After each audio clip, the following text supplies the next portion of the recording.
is the Lewis Allsopp story. How has Allsopp and Allsopp become the successful real estate company that it is today? If I'm not really interested in it, it's very hard for me to stay focused. How did you come to Dubai? And I remember thinking to myself, I do not want to be doing this when I'm older. School doesn't necessarily set you up for the real life. School's set up for, what do you call it, Hamster the hamster wheel. But have you ever had moments where you've hit rock bottom? I remember I couldn't afford to pay the salaries. You're obviously very successful. I'm good with people, I'm good with money. My gut is always right. But comfortable also being rich as well. Yeah, it is what it is. But that's because I'm a risk taker. I genuinely am a risk taker. I bought massive properties in COVID when no one else did. How do you make sure that your kids are grounded? My son will be a killer, 100%, because he's around me. Like, I have no doubt about it. Like, he will learn financial literacy, people, empathy. He will learn crypto. He will learn how to trade. He'll learn everything. Welcome back to another episode of Taking Care of Business. And this week, it is the Lewis Allsopp story. Now, I'm not being funny. This is a real estate podcast. And if you're operating in the real estate industry, I'd be very surprised if you don't know who Lewis Allsopp is. We see his Instagram. We see the life that he leads. But what we're here to do today is find out how he got there. Who is Lewis Allsopp? And how has Allsopp and Allsopp become the successful real estate company that it is today? So without further ado, welcome to Lewis. Thank you to you inviting them onto my own show. I mean, yeah, I'm interviewing you on your own podcast, so I guess I should be saying thank you. No, thank you, to thank you, to thank me, to thank you. For all the thank yous. All the thanks. All the thank yous. Now, Lou, obviously, everybody knows, and when I say everybody, I'm talking about in the real estate industry, as I said in the intro, it's very difficult for people not to know who you are. But what a lot of people don't know, because Instagram is a highlight reel, is where did you come from? How did you come to Dubai? And I know that you've spoken about this on other podcasts, but I want to make sure that for our own viewers, you can tell them how you came up in life. Okay. I think the first thing is school wasn't great for me. I learnt a long time ago that I'm a practical learner. I don't work very well in classrooms at all. So I think when I was in school, I knew it wasn't for me. I think all my grades were unpassable, bar a B in drama. So I got a B in drama. Oh, wow. Yeah, I think... drama student. Yeah. Not quite A. No, listen, I had a passable GCSE. And the funny story with that is my mum said to me, she's like, what grades did you get? And I remember going to get the grades, I chucked them away. As soon as I got them, I chucked them away. I said, I got, I sort of blagged what I got. And I was like, C. And then I was like, oh God, what have I got to do here? So I applied for sixth form. And the day before I was leaving school, the last day of school when everybody meets up, basically I got suspended / expelled from school unofficially because on the last day because the head teacher was standing there talking to the class. Me being an idiot that was, I lifted my shirt up and I was dancing around. The class went silent. I pulled my shirt down. He's turning around looking at me. I'm like, no. And he said, Lewis, that's your last day in the school today. If you'd like to take your bags and leave. I was like, oh my God. So school really wasn't for me. I applied for sixth form. They didn't let me in because they called me a disruptive influence, which I understand, I know. How interesting, though, that now you're operating in a very disruptive marketplace and you are a disruptive influence now. But you're not, it's not a bad thing. I'm a better product in a better environment. I just know I had a board meeting yesterday and I'm sitting in the board meeting, a digital one, and I'm switching off and I know I'm switching off. And I'm like, you've been in meetings with me when you know I'm just zoned out. And I don't know if it's ADHD or whatever it may be. If I'm not really interested in it, it's very hard for me to stay focused in it. And I think there's a lot of people like that. There are, but I think they're the most successful people that are like that because you can't be good at everything. And you'll openly say you're not good at everything. No. You're excellent at some things, and then you hire really great people around you to bring skills, experience, etc. Yeah. But you're the person who knits them all together. And you're right. I have sat in meetings with you before, and I've thought, am I doing something wrong? Because you're ordering your Deliveroo, or you're doing something, or you're responding to a message. But I guess that's because you've done your input in the meeting, and now you're on to something else. My mind is just working. I'm not an overthinker, but if I'm not really engaged, I will give you everything, or I won't give you anything at all. And I think that's what happened. I went to school. School didn't work out for me. Applied for sixth form, didn't get into them. My first job was selling heating spares in in Coventry. So I remember this was probably that one moment in life where I thought, I don't want to be here when I'm older. And basically, I used to get up at 5 a.m. in December. Anyone knows December in the UK, it's pitch black, it's raining or hail or something. And I'm standing at the bus stop, the number 86, which is from Coventry to the town centre. And I would get from Coventry, my house, to the centre of town at, let's say, 5:30. It's still dark. And I used to wait in McDonald's every morning. There'd be all these tramps there and everything else. And I had the Sun newspaper. And every morning, I used to have a Mackey's or just a coffee and a Mackey's. And I'd wait for my office to open because that was the only time the bus got there. I remember thinking to myself, I do not want to be doing this when I'm older. And that sort of put the fear of God in me that I didn't want to be that guy when I was older and waiting at the bus stop. Also showing your age a bit, because rather than saying you were scrolling Instagram or LinkedIn, you were reading a newspaper. What would it have been? It would have been 2000, 2002, 2003 maybe. That's a long time ago. So I feel old now. But yeah, I mean, look, that's what I did. And I used to walk to my office, which was 20 minutes away. And I did that for 6 or 7 months. And I really enjoyed the job, and I wouldn't take that job away because I was working on a front desk. And the plumbers and engineers would come and say, I want a thermocouple and I want a PCB. And I'd give them it and they'd hammer me and try and negotiate the fee and they'd take the piss out of you and everything else. But I learned hard skills quite quickly. I probably learned more doing that than a geography teacher me pointing at, where Greece is. I just didn't understand that. I never got it. So I think that really got me in a place where, when I was 16, 17, 18, I was traveling as well. I was going to Ayia Napa, Cancun, Malia, and I was learning hard skills quite quickly. However, it's talk to girls, talk to lads that you'd never been to. I've been on nights out and been headbutted and did stupid stuff. And I'm like, wow, don't do that again and don't do that again. So you're learning in the real life. Yeah. And actually, if you think about, and we've spoken about this before, school doesn't necessarily set you up for the real life. No. Right? It's academia, which for some people, if you're going to go on and be a doctor, a vet, an astronaut, for sure, you need those things. But doing what most people will do, which is to want to get out and enjoy and be successful in life, school's not set up for that, right? School's set up for the people to go on the, what do you call it? The hamster wheel. Get in there, save, make money, get married, have a kid, die. That's basically what they teach you. Like, if I was very close to writing a book in the middle of last year. I had 2 calls with a couple of ghostwriters to them to interview me and get my mindset. And I just said to them, like, if I was to rewrite school, it would be on understanding how to use leverage and how to, become wealthy. Because people think you become wealthy from saving. My mum taught me to save. Lewis, make sure you've got a nest egg. And the only way I've become wealthy is I've invested. If you look at my portfolio of money, I have 90% in investments, 3% in some sort of bullion or something, and 2% I have in cash. Now, I can call that cash from these investments in 2 seconds, but that cash, them investments now are working harder than I work. But also, the cash is not working as hard because the interest rates are low in terms of actually returning on income or returning on investment. You've always said to me that you should invest in property. Yeah, 100%. Always. Property, without boring anyone too much, you put 20% down. If the property price goes up 20% in 5 years, 3 years, whatever it may be, you have doubled your deposit. Now, if that goes up and up and up again, all of a sudden your deposit compounds at a crazy, crazy level.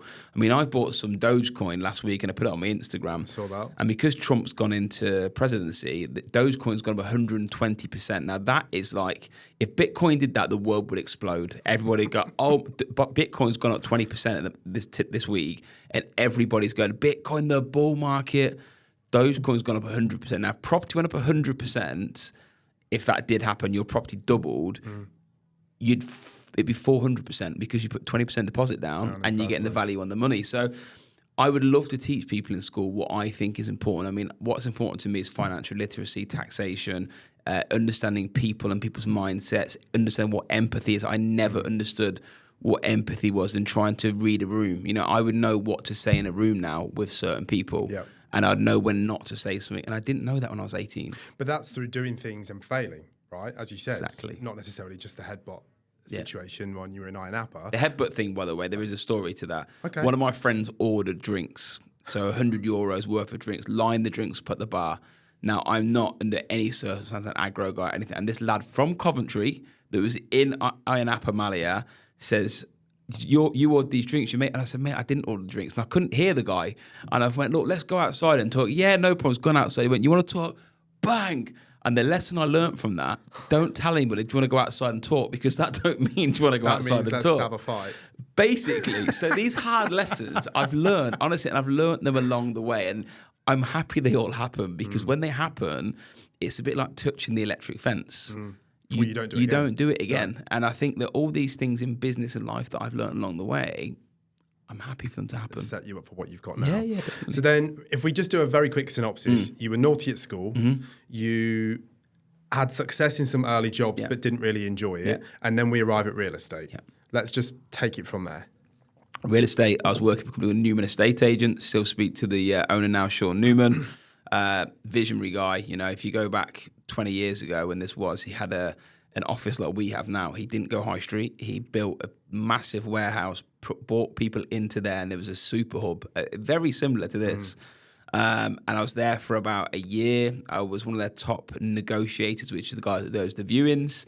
And I was just naughty there again. I was doing well, but I wasn't turning up at the weekends. I remember one day, there's a guy called Craig Walford, and he was the area director at the time, and it was a Sunday. I'd been out on the Saturday. I was absolutely hanging. Just the Saturday, not the Thursday, I probably Friday, did the Saturday? Friday and Saturday as well, but it was a Sunday. I think you start at 11, and he walked in, and we're not on the high street, so it's not that bad, but I've got my feet on the desk, McDonald's on the table, and I'm reading the newspaper, and he comes and goes, what are you doing? You're getting paid to work. And I'm like, oh, sorry about that. And I've just sort of like, oh, God. Shit. And a few of these things had happened. The last one was basically I just didn't turn into work one day. And they just said, look, you're not big in the company. It's not working here. And I was like, you can't sack me. And they're like, well, today's your last day. I was like, wow, okay. But that's the best thing that ever happened to me. The funny thing about it all is that the guy that sacked me, not Sean, not Craig, is the guy below him, Facebooked me about 7 or 8 years ago, said, just to let you know, the biggest mistake I made was letting you go. And I said, no, I actually believe you did the right thing. I think he was trying to apologize to me. And I was like, if you didn't let me go, I was a negative influence to people around you, you know. So I think it was the right thing to do to let me go. Well, right thing to do to let you go for you, but also probably for him at the time, because 100%. Negativity breeds negativity. And you talk about that a lot, right? Having negative people inside a business, best thing to do is get rid. Cam, we've let people go in this business in the last 3 months that were decent billers, good billers. And the message I had from the MD last week in the company updates was it's the best feel the company has ever had, and you can feel it. It's electric. Yeah. One bad person can bring down 10 or 20 people. And at that time, I probably was that bad person. But that's what I mean. It worked in both of your favours at that time, right? So then Dubai. TV. Watching TV, unemployed. Right. TV programme, you could be a millionaire in Dubai. And my dad goes, I know that guy. I said, oh, yeah, a guy called Paul McCutcheon, his name was. And he said, do you want to go to chat to him? I said, Dad, I want to go to Dubai. He went, I'll get you his phone number. So this is exact, I swear to God, that's how it went down. Hi, Paul, it's Lewis. I'm an estate agent in the UK. He went, oh, amazing. I'm looking to come over. He went, yeah, when can you come? Oh, what? He said, yeah, you've got the job. It was 10 Literally seconds. It was that. And I was like, oh, okay, yeah, I can come next week if you want. And I literally booked the flight. I had 300 quid or 400 quid to my name as my severance pay from my job. Jumped on a flight to Dubai. And you were how old? 19. Okay, wow. To meet this guy. And I'm not going to go too much detail. I got screwed by that guy dramatically. Okay. Basically, I turned up. He told me he had an office in the Grosvenor House Hotel. Told me he was a big business. I got there. And the first thing he said to me, if anyone asks, tell him he's staying in the hotel. But we got to sneakily work in the business centre. I was like, first 10 days, I go to an exhibition, I sold a property. I said, no, you can't get paid that. I said, why not? I said, that's my client. I went, mate, you own the company. Like, I've just done the deal. A few of these things happened. Yeah. And then I ended up working for another company called Sherwood's, and they offered me a job. I took that. That job kept me in real estate, kept the lights on. They offered me accommodation and a basic at a time and a lower commission. And from there, I took 2 or 3 jobs where people kept poaching me because I was good at the job. I just know I was good at real estate. And the last job that I went to was before something else, was a developer company. And this developer says, you want to come work for us? And I said, yeah, maybe I'm doing well here. What do you want? I said, fuck it, I'll try my luck then. I want a Hummer H2. and Hummer H2, the big ones. I wanted a £20,000 basic. I wanted to run the team, and they called me a week later, and they went, "Can you come outside?" There's a Hummer waiting outside. Swear to God, Hummer waiting there, and they said, "Cool, here's the keys." And they gave me this office in my business park. They said, "We want you to set the whole company up." So they gave me the keys. It was an empty 5,000 square foot floor, and they said, "I want you to hire people. I want you to set the structure, create the logo for the brand, everything." So I had to hire people, do this, and they didn't know at the time I was 20. So the first day I'd started, I'd shaved my beard a little bit, and they went to me, "Lewis, how old are you?" And I was like, "I'm 20." And I'd shaved my beard, so they realised I always kept my beard up bigger when I was younger. And they were like, "Oh my God, I thought you were like 24 or 25. But anyway, I delivered for them. They launched a development. We sold everything out, everything. I hired some cool people in there. So there was a guy that owns House and House, Simon Baker. I employed him. He worked for me at Royal Estates. I employed a few of the people that I knew. We launched this development. We sold everything out. Me and Simon just smashed everything to pieces. And basically, my last day there, they said, I quit. And they went, "Why are you quitting?" And I was like, "I'm not an admin guy. I've sold everything. Like, I'm not doing the chasing." And at that point, I'd agreed to start the business with Carl. And how the business name came about was an interesting one. Well, I was sitting in a sales floor room like this with Simon Baker, the owner of House and House. Mm-hmm. And Simon said, "What are you going to call it?" I said, "I don't know." He said, "What about Allsopp?" I went, "Nah." He said, "What about Allsopp and Allsopp?" "Really?" I went, "That is very good." And that's how the name sort of just like that came about, yeah. So did Carl know at this point that he was the other Allsopp? We'd agreed that this was happening. Carl was at another real estate company. We'd agreed that the way Dubai real estate was being ran was not how we would do it. We wanted morning meetings, payday, structure, KPIs. These things didn't exist. Carl went to work for another real estate company, and when he was there, they gave him a laptop and went, "Okay, go and find some deals." And that is basically how and when he did a deal, he got paid on the day, which sounds fun, but you lose the structure. Like, how does a business run if you're paying people on the day? So we wanted to create this ecosystem of a structured real estate company. So that really got me to Allsopp and Allsopp. So then what you're basically saying there is that it sounded like you had the support of your dad back in the day, saying, go to Dubai, or I can put you in touch, albeit it wasn't really the right connection. Do you think, if we just rewind slightly, your upbringing and your family and how disruptive you were at school, do you think that shaped you into what you are today? My son will be a fucking killer. 100%, because he's around me. Like, I have no doubt about it. Like, he will learn financial literacy, people, empathy. He will learn crypto. He will learn how to trade. He'll learn everything. And I think that he may not be the best, but I will shape him in that way. And I think that my dad unintentionally shaped me in that way, where he had a business in the UK called Future Telecom. It took him £1,000 start-up to a £90 million market cap. He was the 68th richest person in the UK in 1990. The funny thing about all that, I've never received a penny off him. But that was going to be one of my questions, because of course people assume, you have a successful dad. Never. So surely he bumped you, but he didn't. The only thing that he's ever done for me, ever, and I always think this is so funny, this is just my dad all over. So this was about probably 10 years ago, maybe 12, 13 years ago, because I didn't know what to get him for Christmas. He had just sold one of his companies. So he had a company in Liberia. He was part of the government in Liberia. He sold one of his gas and oil fields in Liberia. And he said, "I got you this. It's the only." He's never gave me a business for setup, no business set up. He's never bought me a car for my first car. I bought my own car on finance, but he gave me a bag at Christmas, and it was $5,000 in cash. That's the only thing he's ever gave me, and I was like, "Oh my God, that is just wild. Who does that?" Who does that? I think that was him trying to show his way. A bit like me, I like to give as a factor of love. Quick question though, do you remember what you spent the $5,000 on? Oh, I would have blew it on clubs, parties. Like, I would have been out and about, but I didn't have Rolex, didn't have a car. I had a Vauxhall Corsa that I had on finance. Carl taught me about finance. Carl was the one that got me into a lot of debt when I was younger. I had 3 laptops on finance and PC World Curries. I had cars. I'm sorry, we just need to rewind. Yeah. You're 6 foot what? 6'5". And then a Vauxhall Corsa. That's what I could afford. I know, but was your head out the sunroof? It's like that a little bit. To the side. Okay, so then... But it does shape you. That's my message to you. Well, it must do. And I guess you've just touched on your son there. There's this notion when you're living here that you become a bit of a and it sounds a bit twee, but you're a citizen of the world, right? You Yeah, become a bit you are. more well-rounded. You understand more things, as you said earlier, empathy, walking into a room, commanding it, etc. Do you think that living in the UK, and I'm using the UK based on the fact that we're both from there, do you think it breeds an element of small town mentality for people? No doubt about it. And it's no detriment to it. Everyone has their own lives to live. Like, we're all going to live from 0 to 82, hypothetically. How you live that life is up to you. But, like, you see the difference between someone that lives in their town and spends their life there, and their thing is, what day's the quiz on? And when's the discount at the local pub? Like, I'm thinking about how am I going to skiing in Switzerland next year, and I've just come back from the Maldives, and where's somewhere I've not been before, and how can I grow my business? Like, who do I need to speak to push the business forward? Like, my mind is different, and that's not because I'm better than anybody else. I'm just exposed.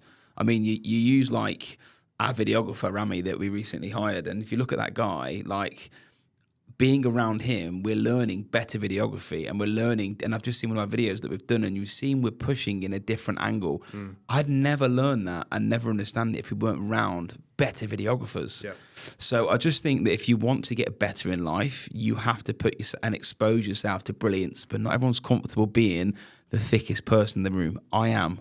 I sit around our table with our CFO, our CTO, even Carl, and these people, and they're much more intelligent than me. Much more. But it's not necessarily being a successful chairman, which is what you are, doesn't mean you have to be the smartest person. My skills You're are different, just bringing people together. My skills are different. I'm good with people. I'm good with money. My gut is always right. Like, we have different skills, and I think I'm comfortable being the stupidest one, and I'm comfortable with that. But they'll trust me that when my gut's right, we shoot from the hip and we go for it. But comfortable also being the richest one. Yeah, it is what it is. But that's because I'm a risk taker. I genuinely am a risk taker. I bought massive properties in COVID when no one else did. I've bought some things that we go, you're stupid doing that. And now they're looking at me going, wow. Who would have put money into Dogecoin 10 days ago? Trump could have lost and you would have half your money. But you did it. Yeah. I put money into Intel. Intel's the chip maker. That's gone up because I believe in it, and I've took a massive risk pumping into that. I went into Salic. I've invested quite a bit of money into Salic because I believe in my gut that people are going to move here more. There's going to be more people on the roads, which means that business value is going to keep going up. So I may not be intelligent on paper, but I know from my gut when something's right. And I guess then you're instilling that into your children, right? By making sure that they understand life skills and understand that actually to be successful doesn't necessarily mean getting a star at school. It's a hard one. I don't want rich kids. I don't want rich kids. No. But I don't. And that's a troubling thing for a parent, is that how do you drop your kids off in a Rolls Royce to school in the morning and then tell them to be normal? And, I wasn't dropped off in a Rolls Royce every morning. I was a normal guy walking around the estate, and my kids are not doing that. So this is one of the challenges that I'm going to face, is that I want entrepreneurial children. I don't want rich brats. And that's going to be probably my biggest challenge as a father. And to be honest with you, as a human in the next 10 years. But how do you keep it real then? Because you're right. Everybody sees on Instagram, you are on your boat at the weekends. I say boat, yacht. Yeah. You do drop your kids off in a Rolls Royce. So how do you keep it real? How do you make sure that your kids are grounded? Because you didn't have that when you were younger. You now have it. And there must also be a tendency to want to give them the best possible life. How do you make sure that they're grounded? So, like, Christmas is coming up at the moment, and we teach Myla, my daughter specifically, I'm like, look, we have all these toys in the playroom. There are kids that don't have toys. I want you to think about, these kids that don't have toys.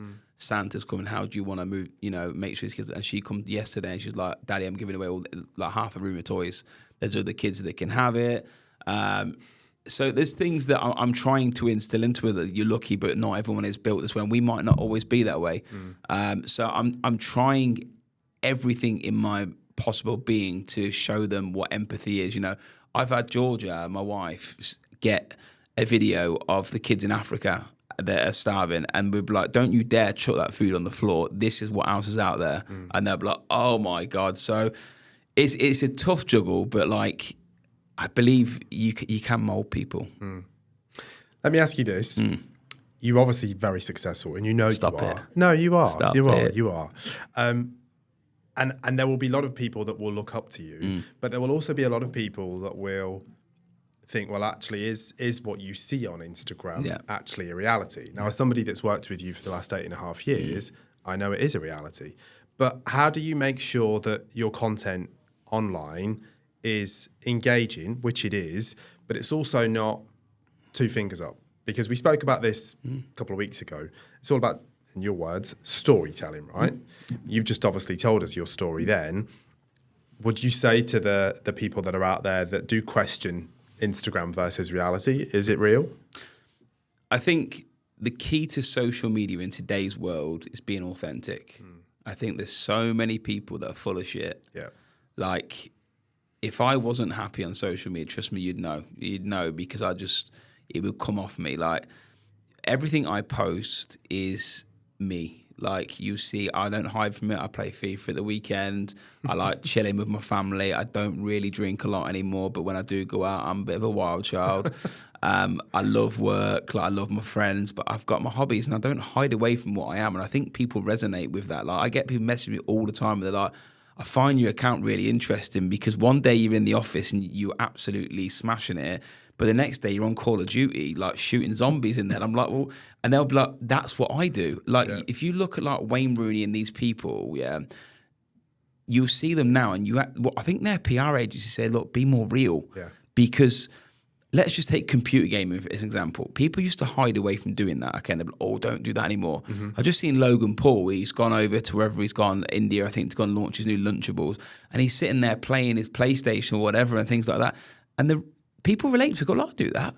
So I think when you talk about social media, I am who I am, and I'm authentic. The biggest problem you have when you do well for yourself is, how do you not come across a dickhead, but at the same time also don't give a shit? And I think there is a way to do it. You know, you don't need to say, I could get up in the morning and say, look at my watch collection and da-da-da. People don't need to see that, but they are interested in your life. So you've got to be able to do that in a way that's polite, if that makes sense. No, I agree. And listen, I know you're going to say, oh, no, stop it. There is an element of your social media that it's unapologetically you. Yeah. As you say, you do like spending time with your family at the weekends. You do drop your kids off in a Rolls Royce. You do buy your wife nice gifts. You are unapologetically you, and you either get on board with it and you resonate with it, or you don't. But there's a lot of people that will be too scared. And again, we talk about comfort zones. Yeah. They're too scared to post because they're worried that they're going to get a negative comment or people are going to talk about them. My argument is, if you don't like it, unfollow. You don't have to engage with that negativity, right? People are fearful of posting because it's not just a negative comment, it's their friends that maybe they've seen before, seeing them as a different person. And I think that's such a weird one. Like, you're in property. Like, if you're in property and you're selling houses, tell people, go on camera and say, I sell houses. If you play netball at the weekend, post that you play netball. Like, it's who you are. But going back to the unauthentic approach, a lot of people try and create this bubble of who they are, and they'll post 5 photos over a year because they want people to see this is your storyboard, but it's not really you. Well, it's a highlight reel. It's a highlight reel, and it's fake, isn't it? That's what it is, because your life can't be summed up in 5 different posts. It's funny. I remember you did the ChatGPT roast my Instagram account. I did the same. I didn't post mine because it basically said you spend too much time at work. All of your posts are about work, and it did make me think. You know what? Maybe I do. Maybe I need to show the authentic me. You know, because otherwise it does become a bit of a highlight reel of the things that you think you want to talk about, but doesn't necessarily resonate with the right people. I know you love your wife. I know you love your dogs. I know you love foodie. You're a foodie. You love traveling. All these things. That's who you should be showing, because there are many other people out there. I have dogs that will resonate with it. Yeah, I'll be like, wicked. You got dogs. Where are you taking dogs at the weekend? Like, I nearly sponsored last week a dog show, like, because I was like, I like them, but also I think there are people that live in the Polo Resort that will go there, and I resonate with it. I'm cool with that. I'd have come to that if I'd have known you were sponsoring it. Exactly. So let me ask you this then: with all the success that you have, do you ever still get pinch me moments? Not really. You don't. Money's a bit of a trick. Where I have my pinch me moments is if I'm sitting in my home cinema with my kids and we're watching a movie and having popcorn. You're like, wow, this is like an amazing moment. Like, when I buy nice stuff, I'm not interested. I think money is a trap. Money is a trick. When you haven't got it, you want it. And when you've got it, you don't really care about it. I respect money, but like, if you focus your life on money, you buy an island and there'll be someone with a bigger island than you. That's basically how the world is. What I've learned with money is that I use money to make more money, and I use money to make memories and enable things in the business. That's it. But money, So it's a vehicle for more freedom, for more enjoyment. But if you're not happy, Cam, with money, you're not happy without money. Like, I was happy poor, mate. I was just a happy person. I know people that win the lottery and their mindset would be to complain they're getting taxed on it. That's just who you are, and that goes back to small-minded mentality. Like, I am so happy. Like, one of our ex-recruiters, Joe Lennon, has just got a new job as a director of another real estate company as a recruiter, and I messaged him, congratulations, Joe. Like, I'm happy that you're doing that. Like, there's no hate towards anybody at all, because I'm on my journey, and he's been part of our journey. And there's so many people like that I'm just happy people are doing well, and not everyone can do that. No, there's a couple of things there. One, it takes a really big person to go, congratulations, and be genuinely happy with it.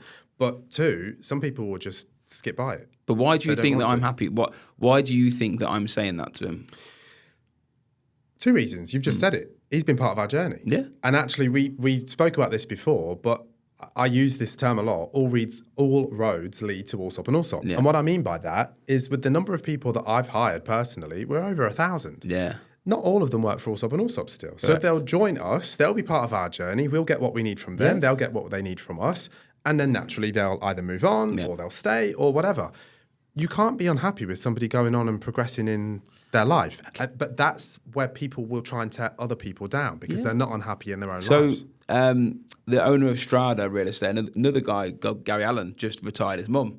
So he sent a message saying the best thing that's ever happened. He put it on social media, and I messaged straight away publicly, Gary, that's absolutely amazing. It's why you work. And he messaged back saying publicly, it wouldn't happen without Allsopp and Allsopp. I'm cool with that. Like, I'm at peace with our journey and what we're doing. I know what we're doing. I am so happy when everyone else is doing well. And I look at the people in the business, yourself included. You're a homeowner, you're gaining wealth along the way. Dan Maloney with his new properties, and Darren and Rob Kempton and Ryan. These people are starting their families and doing all these things. Everyone's on this growth journey. And I think Dubai is also, we're all very lucky to live in Dubai. Do you think we're lucky to live in Dubai, or do you think we've created our own luck by coming to Dubai? Because being lucky to live in Dubai is booking a one-way flight and hoping that there's going to be gold at the end of the rainbow. You didn't. You could have been happy working for that company, driving your Hummer still, like loving life. A great life, no denying it. But you made your own luck by saying, actually, I want more. I want to be better. I want to have more in my life. Whereas some people will just come here and it's like, oh, well, I'm in Dubai, so what next? Well, no, you have to create something. I think there's levels to the success. That's the honest truth. There's layers to someone coming here. I've seen people that have come here and been here the same amount of time as me, and they live in a nice house. There are some people that come here and they do what the fuck they want to do when they want to do, because they've done that well. That's just down to their determination, their work rate, their ethos. Dubai will definitely multiply your success, but to what level depends on what you put into it. Yeah. And also the avenue or the path that you choose, right? You're not going to be a millionaire by operating in every industry in Dubai, but you will become a millionaire by operating in real estate if you're successful. Yeah, I think you've got to build something as well. One of my friends that I started here with has got a real estate company. I won't name his name because the story behind it, but he launched a real estate business here years ago, and his whole business was, I just want a business to sell some houses. That's what he said. You know, I just want to make some money, do my own deals and hire some people. And I remember saying to the guys, like, that's wrong. Like, don't be a business owner. I built a business to build a business and be the best and push it forward.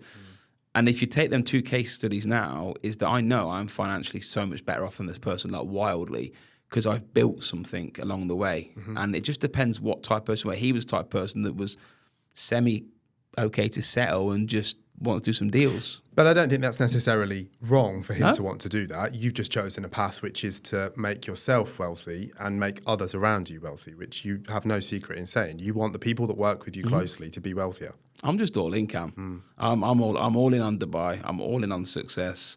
I don't have another avenue for wealth. My money will come from this business, from my properties, from the people around me, and I'm hoping that when I grow, which is happening, everyone else will grow with it. And the good thing, I think everyone believes in what we do. You know, I invest millions and millions and millions of pounds and dollars into this business yearly to keep pushing it forward. And I think that, you know, trickles down to everyone else around us.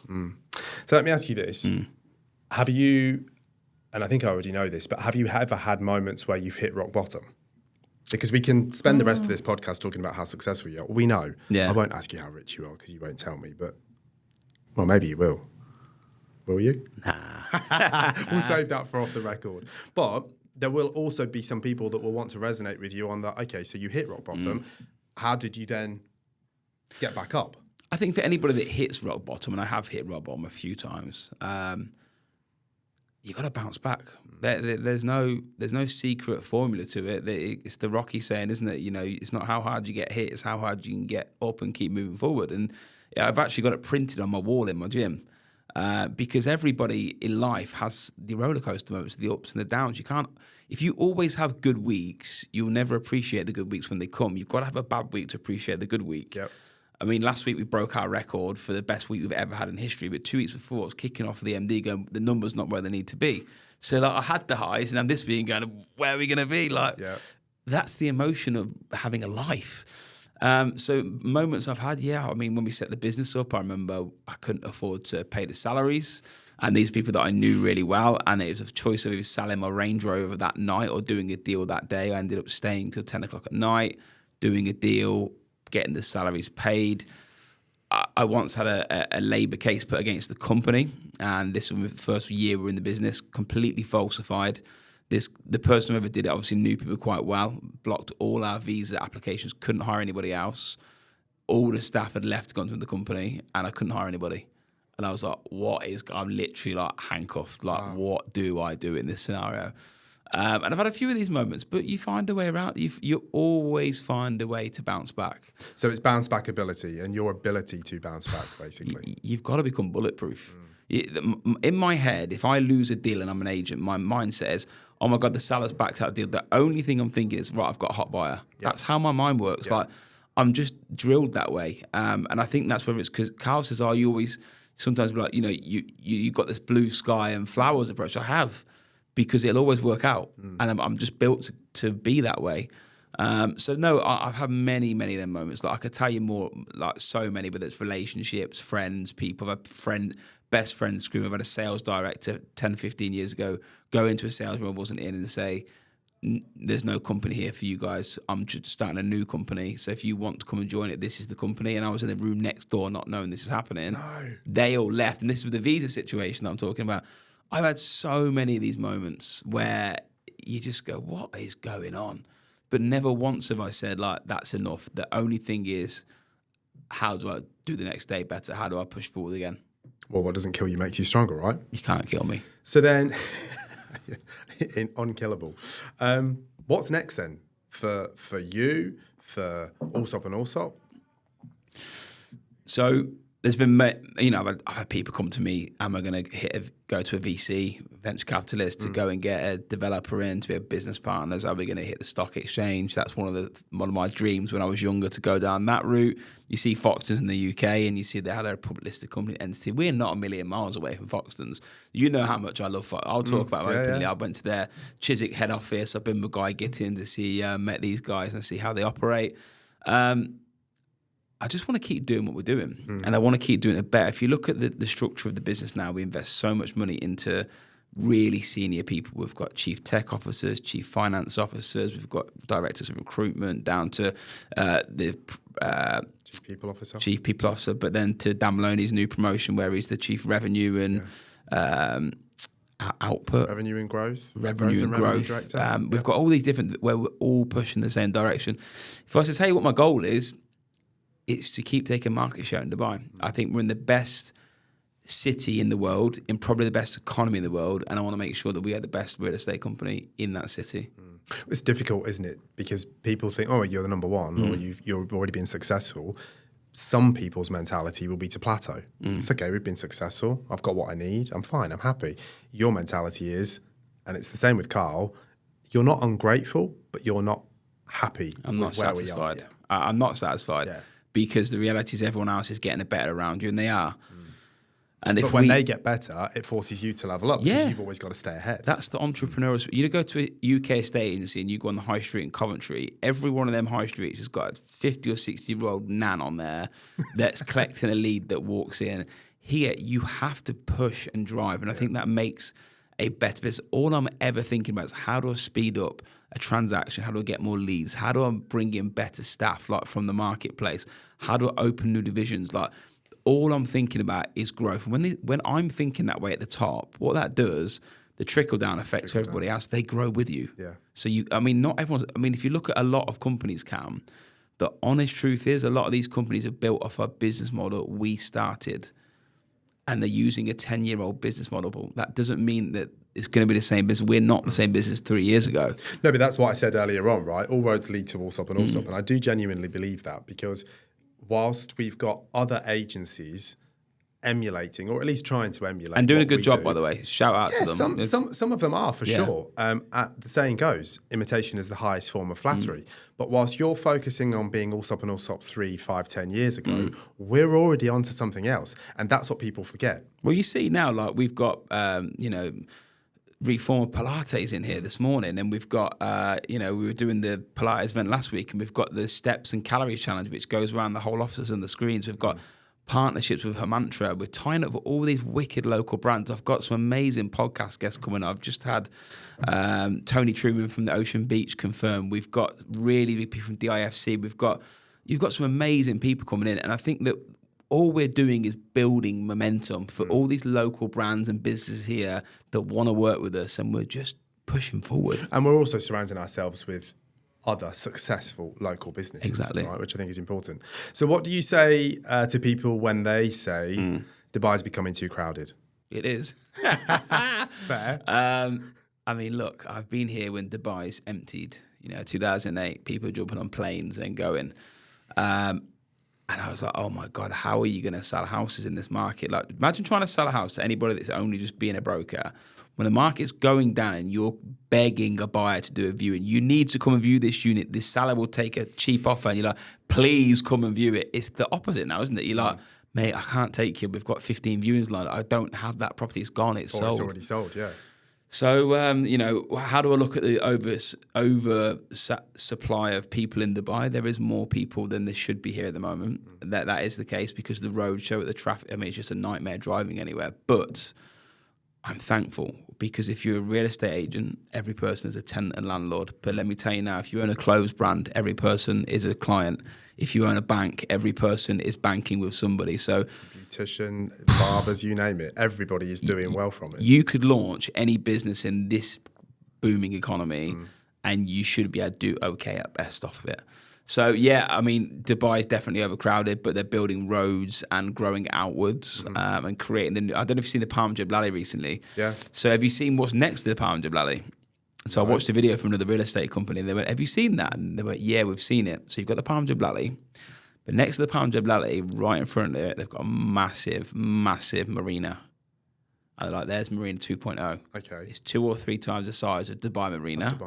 With the canal, and that's where the next phase of Dubai is going to go. All your Emaar will go there, or on the keel, they'll put the towers there. So whatever you see in the marina, they're going to duplicate it. They're a bit like if you go to Marbella. You have the port there, Port Banús, but then 5 minutes down the road in the Kai, you've got another port, and on a bigger scale. The reason people are coming here is because the rest of the world is fucked. Yeah. So they're going, wow, I can live here. It's tax-free for income residents. The corporation tax is low, and it's safe. Safety is the biggest one. Safety is the biggest one. And it's probably somewhat overlooked, right? The whole safety aspect. So what you're basically saying is Habibis come to Dubai. Habibis are coming to Habibis Dubai. are coming to Dubai. But it doesn't matter that the roads are crowded because they are building more roads. I was in Miami for 10 days, and when I came back, there was a new road. Mad, literally, isn't it? just in 10 days. Amazing. So then what's your advice for anybody listening to this podcast who's thinking to themselves, yeah, I've been toying with the idea of Dubai, but is it really what it is? What's your advice? Anybody watching this, really, there's winners and losers in life. It's all based on someone pulling the trigger and someone not pulling the trigger.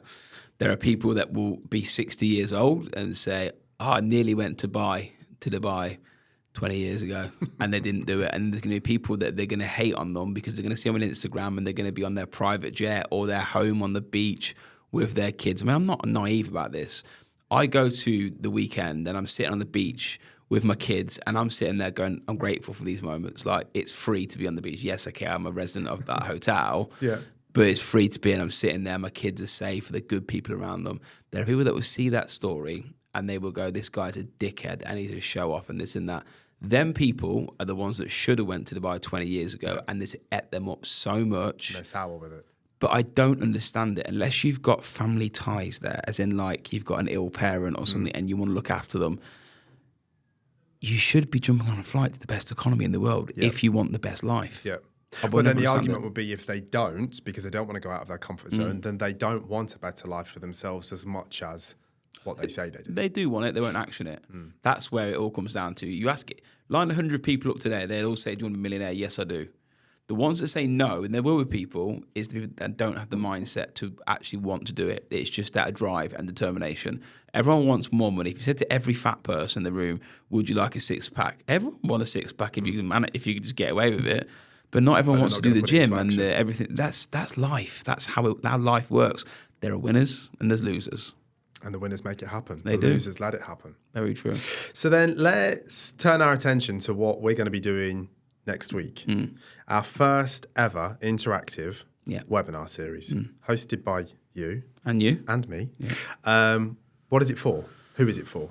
So we've done our UK events. I think we maxed out 100 people event. We're about to turn so many people away from the events.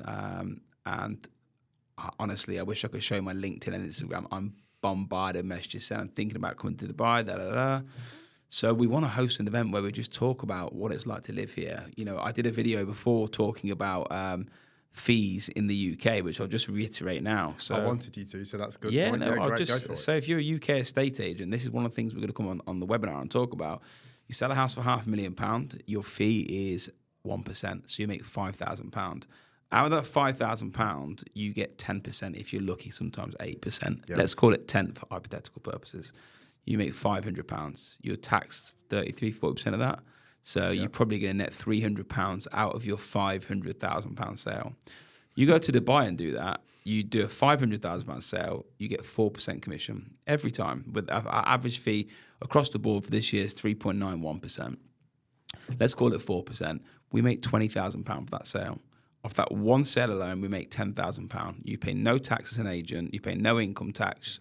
You pay nothing else. So one house, 10 grand versus one house, £300.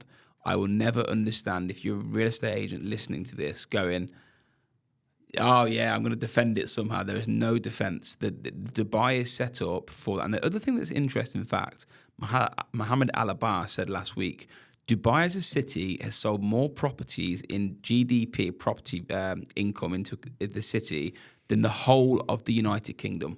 So I read that and it was gobsmacking. Yeah, wild. Yeah, like wild. But you look at London, go and find me how many sales happen above £10 million in London. It's not a lot. It's really not a lot. So like Dubai is here. There are more transactions here. Agents making more money. The commission is better. There's no tax here. And it's a thriving market where, to be honest with you, people are WhatsApping me on a daily basis saying, what do you think about this project? I'm thinking about investing into it. Like from the UK. Yeah. So everyone's got their eyes on Dubai. Well, I think gone are the days of people saying, oh, I'm not sure whether or not to invest in the Dubai market because I'm not sure on Dubai or I'm not sure on the Middle East. Quite the opposite now. We've got more millionaires moving to Dubai, migrating here than anywhere else in the world. Third year in a row, right? More millionaires coming here. So whatever is happening here has caused a stir. People are moving here and people are wanting to invest in the real estate market. People hated on Dubai years ago. It was the flashy, chauvinistic place. Now it's the place where people can see them basing themselves maybe here for the winter and the summer in the European places. Love it. So what we're basically saying is if you are a real estate agent and you want to swap earning 500 300 after or tax. £300 after tax to 10 grand, Yeah. then this webinar is for you. But there is no real estate experience required. And actually, if we talk about some of the most successful people that we've got in the business, they haven't come from a property background, right? We don't necessarily we've look had for that. plumbers, we've had marketing agents, we've had accountants. But the one thing they all have in common is they're wildly competitive and they want a better life for themselves. And if you've got that in your locker, I would take today somebody that's never worked at a real estate agency that gives me 100% drive, determination, and willing to learn and action what he's willing to learn, than somebody that comes in and goes, well, I've worked in a estate agent for 10 years in the UK, because it don't mean a lot here.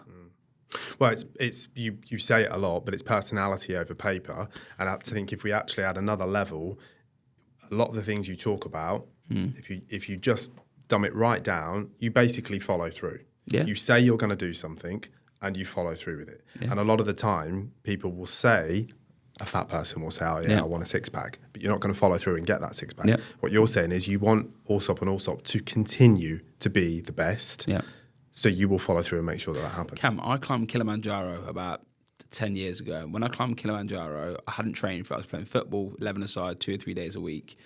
And when I climbed Kilimanjaro, everyone in the office was laughing. It was a banter bet, really. And they went, I'll climb Kilimanjaro. You're not going to climb it. All right, we'll see. I went and climbed Kilimanjaro, and I never should have done it. Nowhere near the training. But I said I was going to do it. Same thing in the marathon. I did the London Marathon, and I did it in a terrible time. I did it in like 5 hours, 30 minutes. You should do it in like 3:30, 4 minutes. Got cramp all the way through. Like, I didn't properly train for it. I trained a little bit. But everyone in the office was like, you're an idiot. You're never doing it. I went, we'll see. I'm coming back with the medal. And I come back with the medal. You follow through. That's just mindset.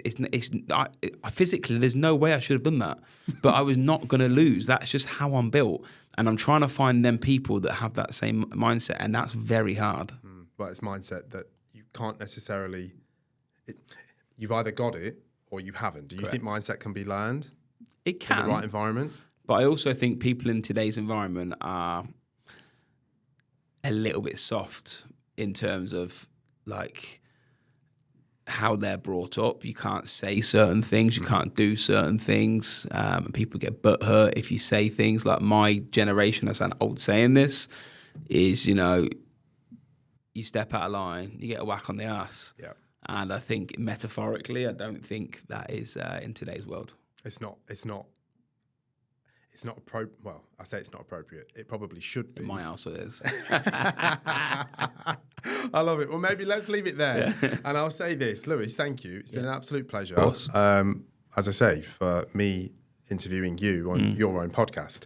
And for the viewers at home, of course, we need to make sure that you're available next Tuesday, the 19th of November. We're going to be hosting 2 webinars. We would love for you to attend. If you're interested, keep an eye on our socials. We'll be launching very soon. But for now, thank you for tuning in to another episode of Taking Care of Business, and we'll see you next time.